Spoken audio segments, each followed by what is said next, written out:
1984 FJ45. Look at this black beauty. Well, it was an FJ45. The current owners put a 2H in there.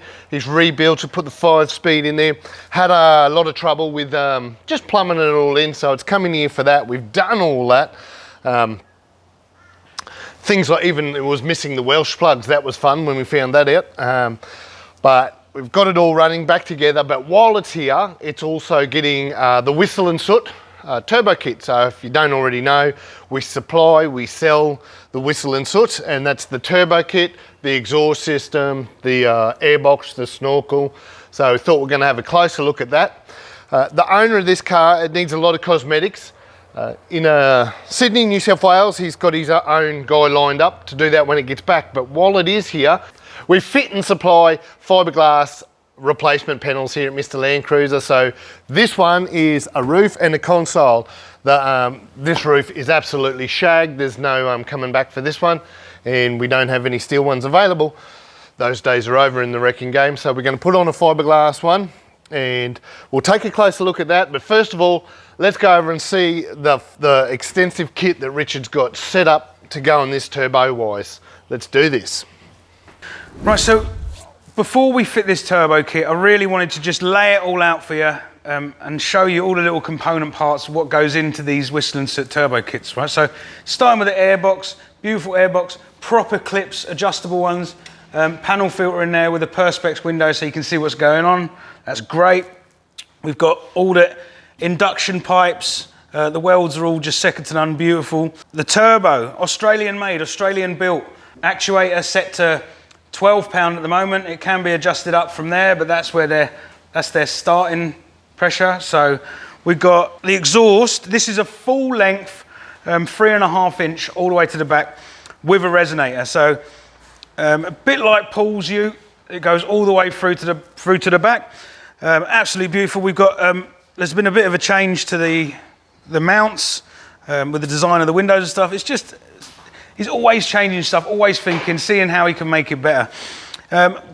These are comprehensive kits to the point where every single nut and bolt is in the kit. You've got all the hose clamps, you've got all the lines, water, oil lines, you've got all the silicone hoses, all the clamps for the exhaust. You've got the stainless steel brackets that hold your snorkel up, even down to, he supplies you with new exhaust manifold studs and nuts. It's just a great kit. When you buy a Whistle N Soot Turbo kit, you know you want all this stuff. You won't need to go to the shop and buy anything. It really is a bit special. So let's get into installing this kit onto the vehicle. And just like that, this one's done. So it's had the complete Whistle N Soot package, everything that they offer, the turbo, crossover, the airbox, snorkel. This one's actually got a bigger resonator that is on offer in the exhaust, so it's a lot more user-friendly. It's got a quiet note about it, and this client is going to do a bit of touring in this. There's a fair bit to go on this when they get it back to Sydney, but what it's come to us for, there was an engine conversion and a 5-speed plonked in there, and a little bit incorrectly, and from there we've had to plumb everything. So there's a big wiring job. All the ancillaries, everything needed to be plumbed up, all the fuel lines. It was quite extensive. So the original engine builder, I think, may have lost a little bit of interest. I said earlier the Welsh plugs, there was things like that. The Welsh plugs that you don't see, they weren't even in there. So when we're pouring coolant in there, it's going somewhere. So we've had to sort through all that. The injector pump totally failed, sorted through that. So we've spent a fair bit of time on this, and we're really pleased with the way it's come up. We've added a few little extras while it was here. This ARB bar was a second-hand one we had in the yard, so we've thrown that on there. There's a few other little goodies. Behind me, the roof's done. So when it gets back to its home in New South Wales, that's where the bodywork's happening. It's also had bodywork done before, but the bog and rust, it's just popped straight out. So he's found a local gentleman to book that in with, and we've got the roof ready to go. for that. Again, the FRP, the ones that we've got here now, very happy with that. It's all nicely done. So the body's going to be pulled apart again, but this is a good way to go about it when it's not a nut and bolt. It's going to go there. Everything mechanical's done, from swivel hubs, bearings, tail shafts, the sticks, gear sticks being in the right position, absolutely everything. It's just turnkey now, and it's a rebuild engine with a 5-speed box. It's got the Whistle N Soot. It's absolutely ready to go.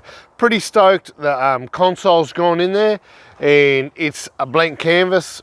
Richard's plumbed up the pyro boost gauge. It's a multi-gauge all in one, but that's all that's up there. So it's, and he's also run the wire up there to run things later on like speakers, UHF, so it's all ready to go up there. I think the biggest thing now for me is to go for a burl in it, and I'm the only one that hasn't driven this one, so I'm going to jump in it right now, kick it in the guts. I'll tell you one thing about a brand new engine. What I really like about this one, when you glow plug it, maybe 3 or 4 seconds, it's got great compression. So cold, she starts straight up. We've got a day pass on this one. I've got a few hours left before the sun goes down, so let's open her up.